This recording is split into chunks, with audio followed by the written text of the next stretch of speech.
Greetings YouTube, this is Toy Customizer Wake Angel 2001 bringing you another custom commission. This one is from fellow YouTube user Dwapook. He wanted a tornado which a standard 3-inch Sonic figure would be able to ride in. Okay, so this is Barney Stormin. He is the go-to biplane toy for this kind of thing because to this day, he's the only one in the market that I found is basically the right size for this kind of thing. So yeah, like, if you want a tornado, look up them Barney Stormins. The only thing that ever really irritated me about making tornadoes is that they're red, and red paint sucks. I mean, it takes like 3 or 4 layers to actually look solid. But on this one, I was able to apply some primer that I've been using in recent customs, which makes me have to use much less paint. So, hooray! Alright, so as I said before, this is going to be a rideable tornado, meaning that I'm going to sacrifice the sound making and propeller spinning gimmicks so that I can make a seat for a figure to actually sit in. That means that all the stuff in this picture here, the spring, the gears, Barney's head, all that's getting discarded. The only parts of the propeller assembly that I'm actually keeping is what's in this picture. It's the housing that actually holds the propeller straight so that I can still spin. So you'll be able to spin it by your hand or by blowing on it, but no more pushing the head. Alright, so with Barney's head removed, the cockpit leaves behind this little cross-shaped hole.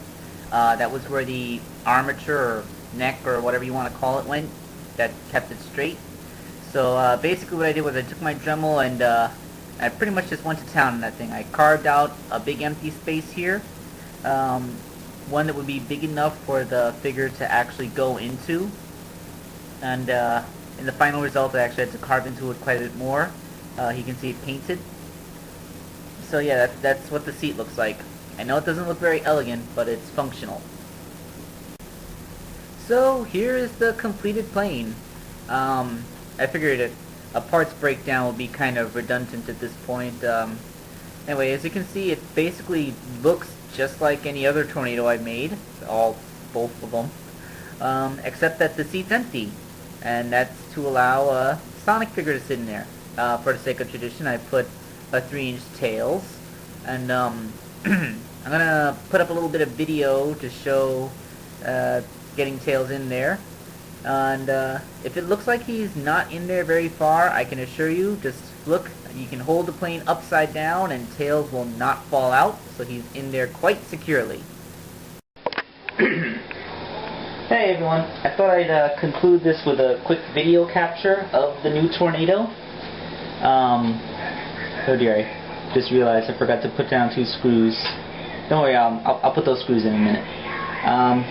Basically I'm just here to show that the Tails figure is a stock Tails figure, and it doesn't really look very elegant, but then again neither does the Jazzwares toy. But he does sit in there and he's stable. He's not gonna fall out by accident. And I guess now is as good a time as any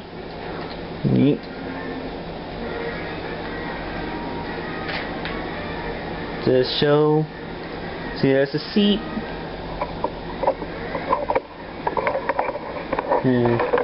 Really need a separate camera crew here.